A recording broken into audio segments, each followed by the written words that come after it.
بسم اللہ الرحمن الرحیم۔ السلام علیکم۔ کبھی کبھی انسان اتنا اندھا ہو جاتا ہے کہ اسے دوسروں کی تکلیف دکھائی نہیں دیتی۔ میں بھی ان عورتوں میں سے ایک تھی جو سمجھتی ہے کہ سانس اگر بیمار ہو تو بوجھ ہے، اور جب بوجھ برداشت سے باہر ہو جائے تو اسے اٹھا کر دور پھینک دینا چاہیے۔ مگر جو میں نے پھینکا تھا وہ ایک بوڑھا جسم نہیں بلکہ میرے رب کی آزمائش تھی جو میں ہار گئی۔ اور جب اس ہار کا انجام میرے سامنے آیا تو میری چیخ بھی اندر ہی اندر کہیں دب کر رہ گئی۔ دوپہر کی دھوپ کھڑکیوں سے کمرے میں سنہری روشنی بکھیر رہی تھی۔ میں نے ہاتھوں سے ڈریسنگ ٹیبل پر رکھی آخری چیز کو سیدھا کیا اور سکون کا سانس لیا۔ بچوں کو اسکول بھیجنے کے بعد صبح سے جھاڑ پونچھ، کپڑے دھونا، ساس کو صاف کرنا، سب کچھ کر کے تھک چکی تھی۔ مگر دل میں ایک عجیب سی تسلی تھی کہ آج نایاب آ رہی ہے۔ برسوں پرانی سہیلی تھی، بچپن میں جس کے ساتھ چوری چھپے آم کھائے، بارش میں بھیگے اور دل کی ہر بات بے جھجک کی تھی۔ آج جب اس کا فون آیا کہ وہ ملنے آ رہی ہے تو دل خوشی سے بھر گیا تھا۔ میں نے جلدی ڈرائنگ روم سجا دیا، سنہری کناروں والے کپ چمکائے جیسے کوئی بادشاہی مہمان آ رہا ہو۔ چائے کی کیتلی سے اٹھتی بھاپ میری تھکن کو دور کر رہی تھی، جیسے ہر بلبلہ میرے دل کی خوشی کی نمائندگی کر رہا ہو۔ ابھی میں نے چائے ٹرے میں رکھی ہی تھی کہ دروازے پر دستک ہوئی۔ دل بے اختیار زور سے دھڑکا، دوپٹہ سنبھالا اور دروازہ کھولا تو سامنے نیاب کھڑی تھی، وہی نیاب جس کی ہنسی میرا بچپن تھی۔ ہم دونوں لمحہ بھر کو ایک دوسرے کو تکتی رہیں اور پھر گلے لگ گئیں، جیسے سالوں کی دوری پل میں ختم ہو گئی۔ میں اسے ڈرائنگ روم میں لے آئی جہاں ہر چیز میں نے اس کے لیے سجائی تھی۔ بیٹھنے کے لیے میں نے کشن جھاڑے، قالین کی گرد صاف کی اور سنہری ٹرے میں چائے رکھ کر کچن کی طرف گئی۔ جیسے ہی میں چائے لے کر واپس پلٹی تو نیاب کا چہرہ عجیب سا لگا۔ اس کے چہرے پر جو چمک ہونی چاہیے تھی وہ مدھم تھی۔ وہ بار بار ناک کے پاس ہاتھ لے جا رہی تھی جیسے کوئی بدبو برداشت سے باہر ہو۔ میں رک گئی، میری آنکھوں نے اس کے تاثرات کو پڑھنا شروع کیا۔ دل میں ایک دھڑکا سا لگا اور اگلے ہی لمحے میرے ناک میں ایسی بدبو بھر گئی کہ میرا سر چکرا گیا۔ وہ بو عام نہیں تھی، وہ بدبو جیسے میری عزت کو جلا رہی ہو، جیسے میری مہمان نوازی کا گلا گونچ رہی ہو۔ میں نے بے ساختہ آنکھیں موند لی اور دل ہی دل میں دعا کی کہ یہ صرف میرا وہم ہو۔ لیکن نیاب نے جیسے ہی اپنی نظریں مجھ پر جمائی تو مجھے احساس ہوا کہ یہ بدبو صرف میرے دل میں نہیں پھیلی بلکہ کمرے کے ہر کونے میں رچ بس چکی ہے۔ میرے مہمان کی مسکراہٹ ختم ہو چکی تھی، اس کی آنکھوں میں وہ ہمدردی بھی نہیں تھی جو پہلے ملا کرتی تھی، بلکہ اس کی جگہ اب کراہت تھی، جیسے میں اسے کسی بدبو زدہ دنیا میں لے آئی ہوں۔ اس لمحے میری خوشی زمین بوس ہو چکی تھی۔ وہ چائے جس کی بھاپ میں محبت ابل رہی تھی اب اس ٹرے میں کسی بوجھ کی طرح رکھی تھی۔ میں نے جلدی سے اسے کپ تھمانے کی کوشش کی مگر وہ اب پیچھے ہٹنے لگی تھی اور میرے دل میں ایک عجیب سا خوف ابھرنے لگا۔ میرا دماغ الجھ گیا کہ آخر یہ سب کیوں ہو رہا ہے۔ اور پھر اچانک وہ مجھے کمرہ یاد آیا جہاں میری فالح زدہ ساس لیٹی تھی، جسے صبح میں نے صاف کیا تھا مگر شاید وہ دوبارہ کچھ کر بیٹھی تھی۔ میری سانسیں تیز ہونے لگی، قدم لڑکھڑانے لگے۔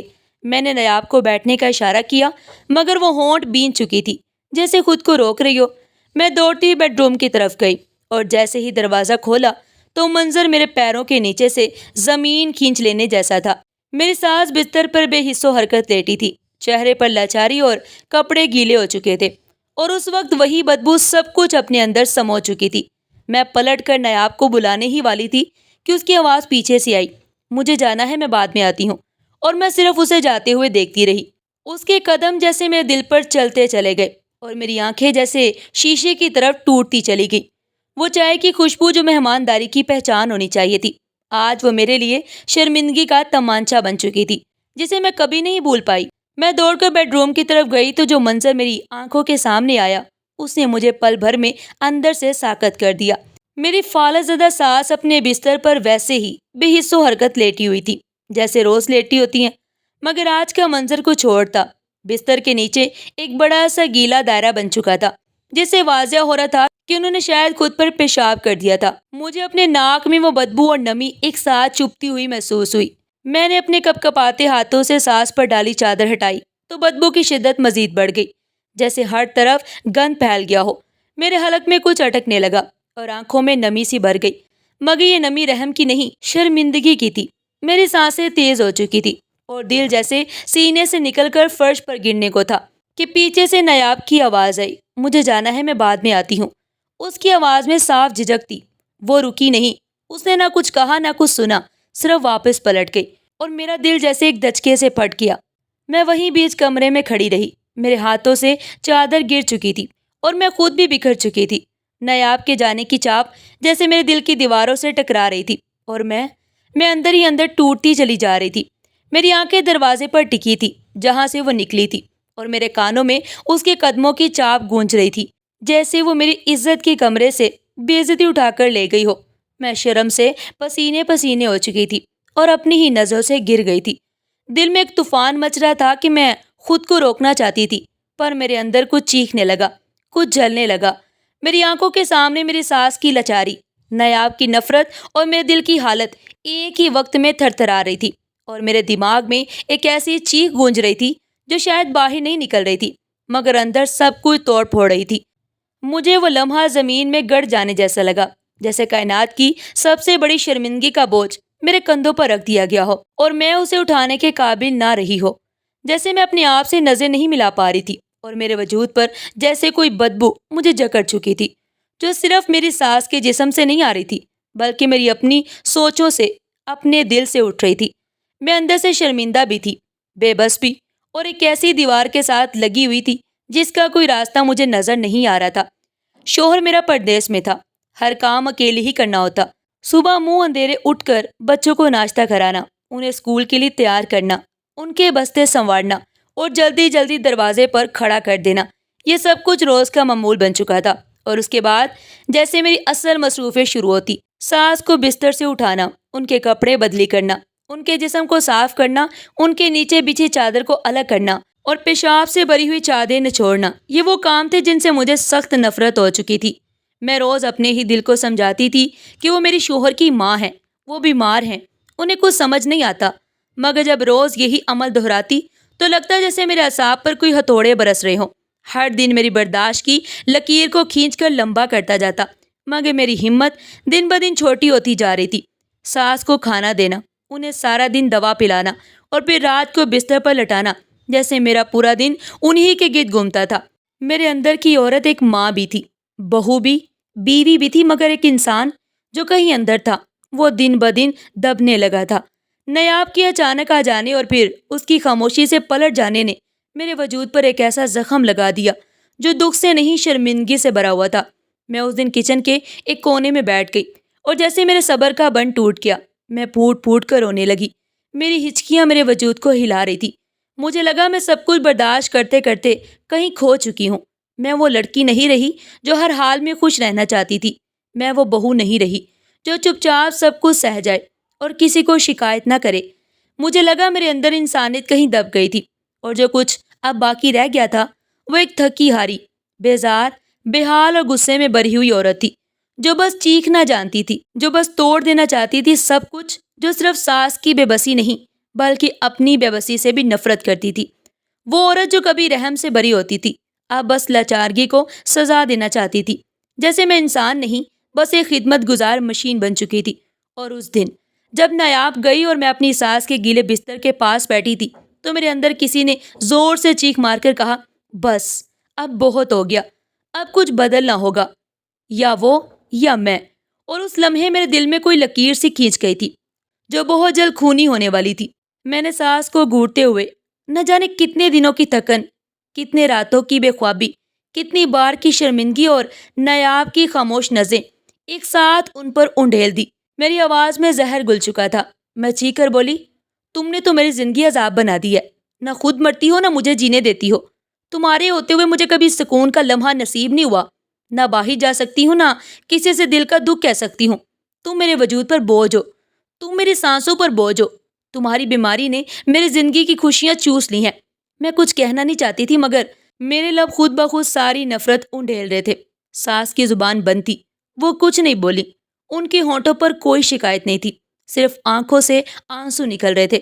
مگر میرے اندر کا طوفان اتنا شدید ہو چکا تھا کہ میں نے ان کی آنکھوں کو دیکھا ہی نہیں، میں نے صرف بستر کا وہ گیلا پن دیکھا جو روز میرا صبر آزماتا تھا، جو روز میرے دل کو چیرتا تھا۔ میرے ہاتھوں میں وہی ڈنڈا تھا جو میں روز کسی کونے میں رکھتی تھی، آج وہ میرے ہاتھ میں تھا اور میرے اندر ایک وحشی پن جاگ چکا تھا۔ میں نے وہ ڈنڈا ان کی کمزور سوکھی ٹانگوں پر زور زور سے مارنا شروع کیا۔ ایک ضرب، دوسری ضرب، تیسری ضرب، ہڈیوں کی ہلکی ہلکی آواز جیسے کسی سوکھی لکڑی کے ٹوٹنے کی آواز مجھے صاف سنائی دی، مگر میں رکی نہیں۔ میں بس مارتی گئی۔ میری آنکھوں کے سامنے میری ساس نہیں تھی، جیسے میری ساری محرومیاں کھڑی تھی۔ میرا دکھ، میرا غصہ، میری تھکن، میری ساری تنہائی ایک ایک وار میں بدل رہی تھی، جیسے میں ان سے برسوں کا بدلہ لے رہی ہوں، جیسے ان کی بے بسی ہی میری زندگی برباد ہونے کی وجہ ہو۔ میرے وار رکنے کا نام نہیں لے رہے تھے، اور ان کے آنسو خاموشی سے بستر پر گرتے ہی چلے جا رہے تھے، جیسے انہوں نے خود کو میرے ظلم کے حوالے کر دیا ہو۔ اس وقت میں انسان نہیں تھی، شاید ایک وحشی درندہ تھی، جسے صرف ایک خاموش ہدف چاہیے تھا، اور ان کی خاموشی مجھے اور بھڑکا رہی تھی۔ میرے وار اب نہ صرف ان کی ہڈیوں کو چیر رہے تھے، بلکہ میری اپنی انسانیت کو بھی دفن کرتے جا رہے تھے۔ میں نے ساس کو وہیں بستر پر چھوڑا، وہی گند میں لت پت چادر، وہی گیلا بستر، وہی سسکتی آنکھیں اور وہی بے آواز ہونٹ جو کچھ نہ کہہ سکے اور نہ سن سکے۔ میں نے ایک بار پلٹ کر بھی نہیں دیکھا، میں بس دروازے تک گئی، اسے بند کیا اور باہر سے زنگ آلود تالا لگا دیا، جیسے کسی بے جان چیز کو کمرے میں قید کر رہی ہوں، جیسے وہ انسان نہیں بلکہ کوئی بوجھ ہو جسے آخر کار اتار پھینکنے میں کامیاب ہو گئی ہوں۔ میرے قدم تیز ہو چکے تھے، میں جلدی جلدی بچوں کو تیار کیا اور کپڑے بدلے اور گھر سے نکل گئی، جیسے کچھ ہوا ہی نہ ہو، جیسے میرے ضمیر پر کوئی بوجھ ہی نہ ہو۔ دل اندر ہی اندر کسی انجانی سی راحت کو محسوس کر رہا تھا کہ اب شاید سکون ملے گا۔ میں جب ماں کے گھر پہنچی تو اس نے دروازے پہ مجھے دیکھتے ہی حیرت سے پوچھا، سب خیریت ہے بیٹا؟ تم اچانک بچوں سمیت یہاں کیسے آ گئی؟ تو میں نے زبردستی ہونٹوں پر مسکراہٹ سجائی اور جھوٹ کا سہارا لیا۔ میں نے کہا بس دل گھبرا رہا تھا، کچھ دنوں کی چھٹی لی ہے، شوہر سے بھی بات کر لی ہے۔ ماں نے مجھے گلے لگا لیا اور میں اس کے سینے سے لگ کر خود کو محفوظ محسوس کرنے لگی، مگر اندر کہیں دل میں ایک سایہ سا موجود تھا جو مسلسل میرے دماغ میں سرگوشیاں کر رہا تھا۔ میں نے اس آواز کو دبایا، نہ ہی کسی کی چادر نچوڑنی پڑے گی، میں آزاد ہوں، میں اب اپنی زندگی جی سکوں گی جیسے میں کسی بوجھ سے نکل آئی ہوں، جیسے میں نے اپنی زندگی بچا لی ہو۔ اور اس لمحے میرے اندر کی خود غرضی نے میری انسانیت کو مکمل خاموش کر دیا۔ اگلے دن صبح کا وقت تھا، بچے ماں کے گھر کے آنگن میں کھیل رہے تھے۔ میں نے خود کو پرسکون ظاہر کرنے کی کوشش کی، جیسے سب معمول کے مطابق ہو، جیسے میں ایک ہلکی سی چھٹی پر آئی ہوں، مگر اندر کہیں کچھ مسلسل ہل رہا تھا۔ دل کے کسی کونے میں ایک عجیب سی بے چینی تھی جسے میں الفاظ نہیں دے پا رہی تھی۔ اتنے میں موبائل فون بجا۔ میں نے اسکرین دیکھی تو نایاب کا نام جگمگا رہا تھا۔ میرے دل کی دھڑکن ایک پل کو رکی، مگر میں نے کال اٹھا لی۔ دوسری طرف خاموشی تھی۔ پھر نایاب کی آواز آئی جو ہمیشہ نرم ہوتی تھی، مگر آج اس میں ایک ٹھہراؤ اور درد تھا۔ اس نے کہا کہ زندگی میں جو بوگے وہی کاٹو گے، اور یہ کائنات کا قانون ہے۔ ساس بھی کسی کی ماں ہے۔ اگر تمہاری ماں اس حال میں ہو، اگر وہ بستر سے ہل نہ سکتی ہو، اگر اس کے جسم سے بدبو آئے، تو کیا تم اسے بھی چھوڑ دیتی؟ کیا تب بھی تم ایسے ہی سکون سے سانسیں لیتی؟ کیا تب بھی تم اسے بھوکا چھوڑ کر تالا لگا کر چلی جاتی؟ میں اس کی باتیں سن کر ایک لمحے کو چپ ہو گئی۔ میری زبان جیسے گنگ ہو گئی تھی۔ میں کچھ بولنا چاہتی تھی، مگر میرے لفظ میرے گلے میں اٹک گئے۔ میں نے بنا جواب دیے فون بند کر دیا، مگر اس کی آواز جیسے میرے کانوں میں گونجتی رہی۔ اس کے الفاظ میرے دل میں ایک کھٹک بن کر بیٹھ گئے، جیسے کسی نے میرے اندر ایک آئینہ رکھ دیا ہو جس میں میرا اپنا چہرہ مجھے نظر آ رہا ہو، اور وہ چہرہ مجھے خود سے شرمندہ کر رہا ہو۔ دل میں خالی پن اترنے لگا، جیسے کوئی خاموشی اندر ہی اندر مجھے چاٹ رہی ہو، جیسے میں قلعے میں قید ہوں اور باہر سے نہیں اندر سے گر رہی ہوں۔ مگر میں نے خود کو زبردستی سنبھالا۔ میں نے اپنے دل کو سمجھایا کہ نہیں، میں نے کچھ غلط نہیں کیا، میں بھی ایک انسان ہوں، کوئی مشین نہیں، میں بھی تھک سکتی ہوں۔ میری برداشت کی ایک حد تھی اور وہ حد اب پار ہو چکی تھی۔ میں نے جو کیا اپنے سکون کے لیے کیا، اپنی زندگی بچانے کے لیے کیا۔ میں نے خود کو بار بار یہی کہا کہ مظلوم ہوں، میں مجبور ہوں، میں تھکی ہوئی عورت ہوں، مگر وہ کھٹک تھی کہ دل سے جا ہی نہیں رہی تھی، جیسے کوئی اندر سے کہہ رہا ہو کہ کچھ ایسا ضرور ہے جو تم نے غلط کیا ہے، اور اب وہی غلطی تمہارے دل کو بے سکون کر رہی ہے۔ رات کا وقت ہوتا، ہر طرف خاموشی پھیلی ہوتی، ماں اور بچے گہری نیند میں ہوتے، مگر میری آنکھوں سے نیند جیسے روٹ گئی تھی۔ آنکھیں بند کرتی تو ساس کی وہ ساکت آنکھیں یاد آتی جن میں کوئی فریاد نہیں تھی، مگر خاموشی میں چیخیں چھپی ہوئی تھی۔ کبھی لگتا جیسے وہ مجھے آواز دے رہی ہیں، کبھی محسوس ہوتا جیسے میرے کمرے میں کوئی موجود ہے۔ ایک بار تو کچن سے برتن گرنے کی آواز آئی، میں گھبرا کر اٹھی، مگر جا کر دیکھا تو سب کچھ اپنی جگہ پر تھا۔ دل میں خوف سا بیٹھنے لگا۔ کبھی دروازے کے پیچھے کسی کے ہلنے کی آہٹ محسوس ہوتی، جیسے کسی نے مجھے پکارا ہو، مگر جب دروازہ کھولتی تو کچھ نہیں ہوتا۔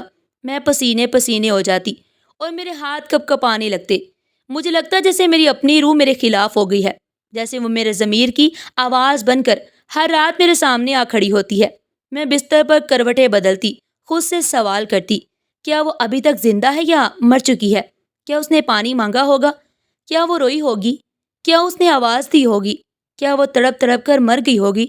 مگر میرے دل میں اتنا حوصلہ نہیں تھا کہ میں جا کر حقیقت دیکھ سکوں۔ میری ہمت جواب دے چکی تھی۔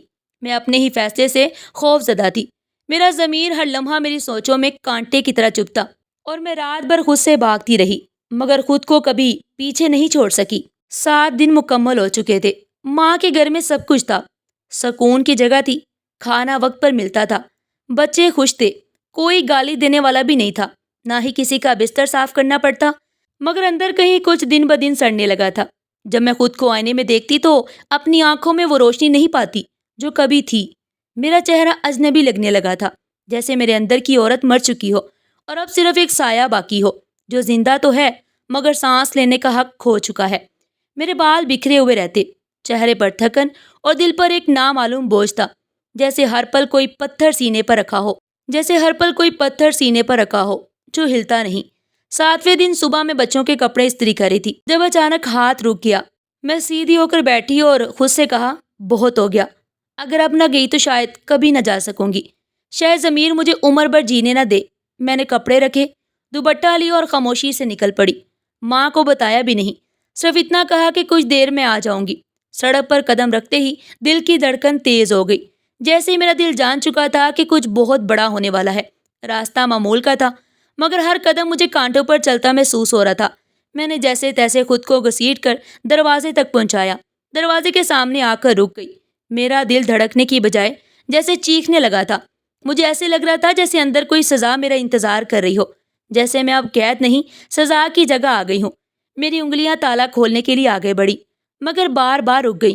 آخر کار میں نے گہری سانس لی، آنکھیں بند اور تالا کھول دیا۔ زنگ آلود تالا جیسے برسوں بعد کھلا ہو۔ دروازے نے ہلکی سی کرہ کے ساتھ راستہ دیا اور میں دھڑکتے دل کے ساتھ اندر داخل ہوئی۔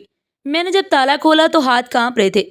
دروازہ دھیرے سے کھلا، جیسے صدیوں سے بند ہو اور اب کسی پرانی چیخ کی گواہی دے رہا ہو۔ میں نے آہستہ سے قدم اندر رکھا تو ایک لمحے کو میری سانسیں رک گئیں۔ پورے گھر میں ایک عجیب سی خوشبو پھیلی ہوئی تھی، ایسی خوشبو جو میرے حواسوں پر چھا گئی۔ وہ خوشبو نہ کسی مہنگے عطر جیسی تھی، نہ ہی کسی پھول جیسی، نہ گلاب نہ چنبیلی۔ وہ خوشبو جیسے روح میں اتر جائے، جیسے کسی نے میرے دل کے زخموں پر خاموشی سے مرہم رکھ دیا ہو، جیسے وہ خوشبو مجھے کچھ کہنا چاہتی ہو۔ میں گھبرا کر ادھر ادھر دیکھنے لگی، دل تیزی سے دھڑکنے لگا۔ یہ سب کچھ غیر معمول تھا۔ کچن میں جھانکا سب ویسا ہی تھا، کوئی تبدیلی نہیں تھی۔ صحن میں دیکھا خاموشی تھی۔ میں ساکت کھڑی اس خوشبو کو محسوس کرتی رہی، جیسے وہ مجھے اندر کمرے کی طرف کھینچ رہی ہو۔ میں آہستہ سے چلتی ہوئی ساس کے کمرے کے دروازے تک پہنچی اور پردہ ہٹا دیا۔ میرے ہاتھ پھر کانپنے لگے۔ اندر کا منظر میرے تصور سے بالکل مختلف تھا۔ بستر خالی تھا، وہاں کوئی نہیں تھا، مگر کمرے کے درمیان میں ایک چھوٹا سا دیا جل رہا تھا جس کی لو بہت پرسکون تھی۔ اس دیے کے آس پاس فرش پر کچھ چمک رہا تھا، جیسے کسی نے پانی کے چھینٹے مارے ہوں۔ بستر کے سرہانے ایک کاغذ رکھا تھا، جیسے کسی نے جاتے جاتے میرے لیے کوئی پیغام چھوڑ دیا ہو۔ میں حیرت اور خوف کے درمیان لٹک رہی تھی۔ یہ سب خواب لگ رہا تھا، مگر خواب نہیں تھا، سب کچھ حقیقت تھا، سچ تھا، میری آنکھوں کے سامنے تھا۔ وہ دیا جل رہا تھا، جیسے کوئی دعا بن کر میری آنکھوں سے لپٹ گیا ہو، اور وہ خوشبو جو پورے گھر میں رچھی ہوئی تھی، جیسے میری روح سے باتیں کر رہی ہو، جیسے مجھے یہ بتا رہی ہو کہ تم دیر سے آئیں، مگر شاید ابھی وقت باقی ہے، شاید ابھی معافی ممکن ہے، شاید سب ختم نہیں ہوا۔ کاغذ میرے ہاتھوں میں تھا، مگر انگلیاں جیسے سن ہو گئی تھی۔ وہ لکھائی کامتی ہوئی تھی، جیسے الفاظ کے ساتھ سانسیں بھی نکل رہی ہو، جیسے وہ ہر جملے کے ساتھ میرے دل پر ایک زخم لگا رہی ہو۔ بیٹی، پہلا لفظ ہی میری ہڈیوں میں کب کبھی دوڑا گیا۔ میری ساس نے مجھے بیٹی کہا تھا، جسے میں نے دشمن سمجھا تھا، جسے میں نے لاٹھیوں سے پیٹا تھا، جو میرے ہر وار پر خاموش رہی تھی۔ اس نے مجھے بیٹی کہا تھا۔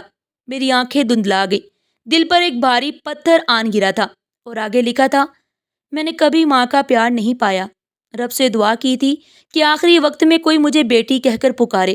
میرے حلق سے آواز نہیں نکل رہی تھی۔ میں نے کاغذ پر آنکھیں گاڑ دیں، مگر لفظ دھندلا رہے تھے، جیسے وہ بھی مجھ سے روٹھ گئے ہوں۔ تم نے مارا، مگر میں ہر دن تمہارے لیے دعا کرتی رہی۔ میری ٹانگوں سے جان نکل گئی۔ میں نیچے بیٹھ گئی۔ کمرے کی ٹھنڈک نے میرے دل کو چیر کے رکھ دیا تھا۔ ایک عورت جو بستر پر بے یار و مددگار پڑی تھی، جسے میں نے بھوکا پیاسا چھوڑ دیا تھا، وہ میرے لیے دعا کرتی رہی۔ میری آنکھیں اب بھی دروازے کی طرف لگی ہیں کہ تم آؤ اور میں تمہیں معاف کر کے جاؤں۔ مجھے لگا جیسے میرے پیروں تلے سے زمین نکل گئی ہو۔ میں روتی جا رہی تھی، مگر میری روح کا بوجھ کم نہیں ہو رہا تھا۔ اگر نہ بھی آؤ تو میں تمہیں معاف کر چکی ہوں۔ یہ جملہ میرے کانوں میں بجلی بن کر گرا۔ اس نے میرا انتظار کیا تھا، معاف بھی کر دیا تھا، اور میں کون تھی؟ میں وہ تھی جس نے تھکن کے نام پر ظلم کیا تھا۔ تم تھکی ہوئی تھی، تم اکیلی تھی، تم انسان ہو، تم سے غلطی ہو گئی۔ اللہ تمہیں صبر دے، سکون دے۔ یہ الفاظ جیسے میرے دل پر آخری ضرب تھے۔ اب میں صرف رو نہیں رہی تھی، میں زمین پر گر چکی تھی۔ میں چیخ رہی تھی، خود کو تھپڑ مار رہی تھی۔ مجھے لگا میں مجرم ہوں، صرف اس عورت کی نہیں بلکہ اس رب کی بھی، جس نے مجھے خدمت کا موقع دیا، اور میں نے اس پر ظلم کیا۔ میری سسکیاں کمرے میں گونج رہی تھی، اور وہ خوشبو اب بھی ویسی کی ویسی ہی تھی، جیسے وہ عورت جا چکی ہو مگر اپنی دعا چھوڑ گئی ہو، اپنی معافی کی خوشبو چھوڑ گئی ہو۔ میرے ہاتھوں میں وہی کاغذ تھا، آنکھوں سے آنسو تھمنے کا نام نہیں لے رہے تھے۔ میں دیوانہ وار کبھی کمرے کو دیکھتی، کبھی دیا کو جو اب بھی جل رہا تھا، کبھی اس خالی بستر کو جس پر میں نے کتنی بار نفرت سے نظر ڈالی تھی۔ میں نے گھر کے ارد گرد گلیوں میں سسک کر پوچھا کہ میری ساس کہاں گئی۔ کسی نے بتایا کہ ایک محلے والے نے 7 دن بعد بدبو محسوس کی، تو اندر جھانکا۔ وہاں وہ عورت ملی جو بول نہیں سکتی تھی، بس آنکھوں سے بولتی تھی۔ اس نے کسی کے ہاتھ پر ہاتھ رکھا اور صرف اتنا کہا کہ مجھے اللہ کے گھر لے چلو۔ اسے ہسپتال لے جایا گیا۔ وہ خاموشی سے دم توڑ گئی۔ نہ کوئی رشتہ دار تھا، نہ کوئی وارث جو اس کے سرہانے بیٹھتا، نہ کوئی جو اس کے لیے دعا کرتا۔ میں بھاگتی ہوئی ہسپتال پہنچی۔ جب ان کے چہرے پر آخری بار نظر پڑی تو وہ بند آنکھیں جیسے مجھے دیکھ رہی تھی۔ چہرہ ایسا مطمئن تھا جیسے کسی نے برسوں کی تکلیف سہ کر اب سکون پا لیا ہو، جیسے کوئی درد اب باقی نہ رہا ہو۔ ان کے ہونٹوں پر ایک ہلکی سی مسکراہٹ تھی، جیسے وہ مجھے آخری بار معاف کر کے گئی ہوں، جیسے انہوں نے اللہ سے میرے لیے کچھ مانگ لیا ہو۔ میں چاہ کر بھی چیخ نہ سکی، یا شاید میں نے چیخ ماری مگر میری روح تک سن ہو چکی تھی۔ ہسپتال کی اس خاموش فضا میں صرف ایک چیز باقی تھی، وہی خوشبو جو میرے گھر میں تھی، جو کمرے میں تھی۔ وہ خوشبو اب بھی میرے گرد لپٹی ہوئی تھی، جیسے کوئی دعا بن کر میرے ساتھ آ چکی ہو۔ وہ خوشبو جو ایک ماں کی آخری سانسوں میں تھی، جو میری ساس کی معافی کی گواہ تھی۔ میں وہ لمحہ کبھی نہیں بھول سکوں گی، نہ ان کی مسکراہٹ، نہ وہ دیا، نہ وہ تحریر، اور نہ وہ خوشبو جو شاید اللہ کے ولیوں کے نصیب میں ہوتی ہے۔ اور میں ساری زندگی اپنے گناہ کا بوجھ لیے اس خوشبو میں معافی ڈھونڈتی رہوں گی۔ انسان جب ظلم کرتا ہے نا، تو اللہ اسے فوراً ہی روکتا، وہ وقت دیتا ہے توبہ کا، احساس کا۔ لیکن اگر وہ وقت گزر جائے تو پھر پچھتاوے کے آنسو بھی روح کی آگ بجھا نہیں سکتے۔